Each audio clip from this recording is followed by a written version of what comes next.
আমি যখন কোথাও তোকে খুঁজে পাচ্ছি না, তখন না আমার ওই সর্বজিতের কথা মনে হয়েছে। কারণ আমি তো তোর মুখে অনেকবার শুনেছি যে ও তোকে পছন্দ করে না, দেখেওছি যে তোর সঙ্গে একটা সবসময় ওর ঝামেলা লেগে থাকতো। আমি সেই জন্য পুলিশকে সর্বজিতের নামটা বলেছিলাম।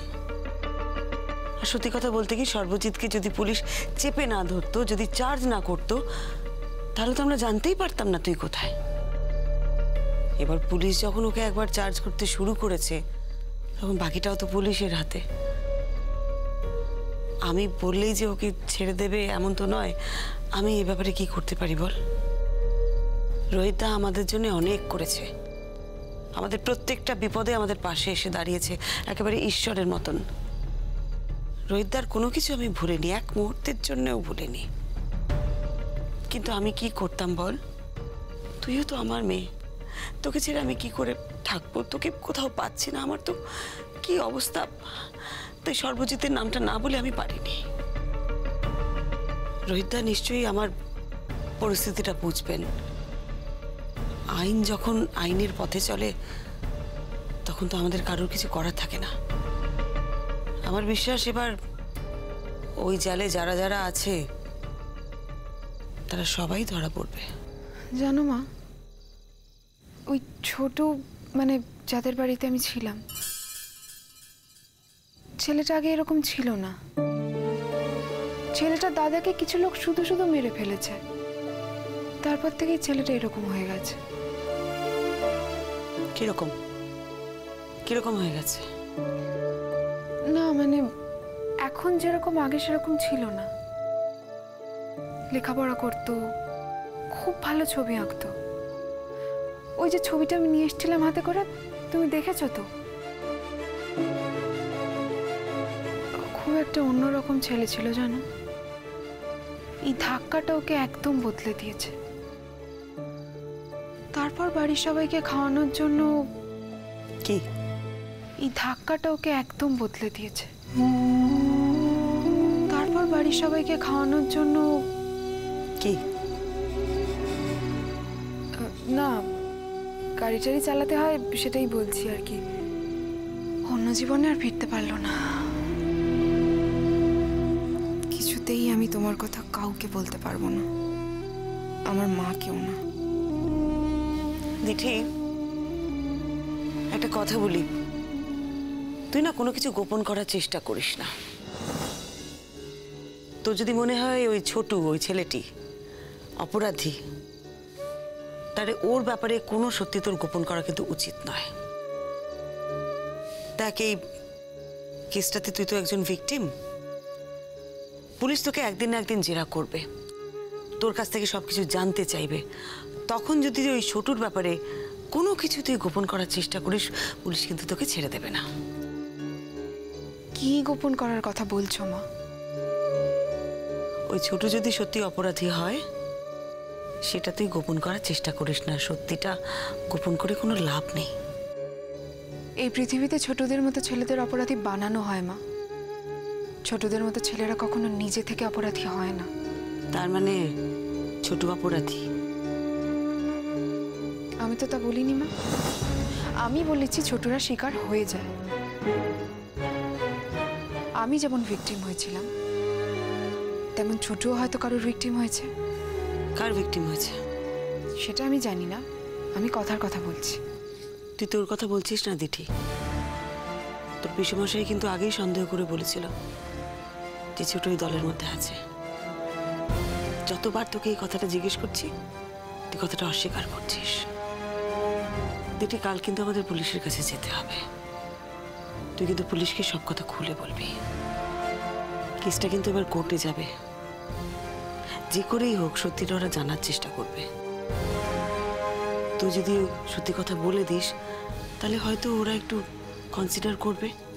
ছোটর কোনো ক্ষতি আমি কিছুতেই হতে দেব না। কেন? যে আমাকে বিপদে সাহায্য করলো, তার কোনো ক্ষতি হতে দেওয়া কি ঠিক মা? তোকে কিন্তু একটা কথা মনে রাখতে হবে দিঠি, ছোট একটা অসামাজিক জীবন কাটায়। ও কিন্তু একটা অন্ধকার জগতের সঙ্গে জড়িত, মানে জড়িয়ে পড়েছে। ও যে কাজটা করে সেটা সমাজে কেউ মেনে নেয় না। সে কি কাজ করে আমি জানি না, তবে অন্ধকার জগতের সঙ্গে তার যে যোগাযোগ আছে এটা কিন্তু আমাদের সকলের কাছে পরিষ্কার। তুই যতই আমাদের বোঝানোর চেষ্টা কর না কেন যে ও নিরপরাধ, আমরা কিছুতেই মানতে পারবো না। হ্যাঁ, এটা হতে পারে যে ছোটুর বাবা মা হয়তো এর সঙ্গে যুক্ত নয়, তারা কোনো দোষ করেনি, কিন্তু ছোটু এর সঙ্গে যুক্ত। যেরকম ভাবে সর্বজিতের বাবা মাও কোনো ব্যাপারের মধ্যে নেই, কিন্তু সর্বজিৎ তো এরকম একটা জঘন্য কাজ করেছে তো। তো ছোটও যদি কিছু অন্যায় করে থাকে তার দায়টাও তো তাকে নিতে হবে। আর আমি একদম চাই না যে অন্ধকার জগতের সাথে যোগাযোগ আছে এরকম কোনো ছেলের সাথে, একজন ক্রিমিনালের সাথে তুমি কোনো যোগাযোগ রাখো বা তার জন্যে তুমি তোমার সত্য থেকে সরে আসো। আমি তো বলছি না ছোটুর কোনো অপরাধ নেই। তুমি যদি সবটা জানতে বুঝতে পারতে। না না, ছোটুর অপরাধ আছে কি নেই সেটা নিয়ে তুই এত মাথা ঘামাচ্ছিস কেন? সে ব্যাপারটা পুলিশকেই বুঝে নিতে দে, ওদেরই খুঁজে নিতে দে। মাথা ঘামাচ্ছি তার কারণ কারণ কারণ আমি জানি তার কোনো অপরাধ নেই। সত্যি বলছি রে, সারাক্ষণ আমার মন বলছে যে আমার যে মেয়ে গেছিল আর যে মেয়ে ফিরেছে তার মধ্যে অনেক অনেক তফাৎ। আমি সবসময় চেয়েছি আমার মেয়ে লেখাপড়া করে নিজের পায়ে দাঁড়াক। আমি জীবনে যে ভুলটা করেছি সে ভুল যেন সে না করে। কে বলেছে তোমাকে আমি লেখাপড়া করব না? লেখাপড়া করলেই ভালো, আমি তো সেটাই চাই। তোকে যখন পাওয়া যাচ্ছিল না, জানিস আমি সারাক্ষণ কি ভাবতাম যে আমি তো আমার মেয়েকে রক্ষা করতে পারলাম না, একটা ভালো ছেলে দেখে দিটির বিয়ে দিয়ে যাব।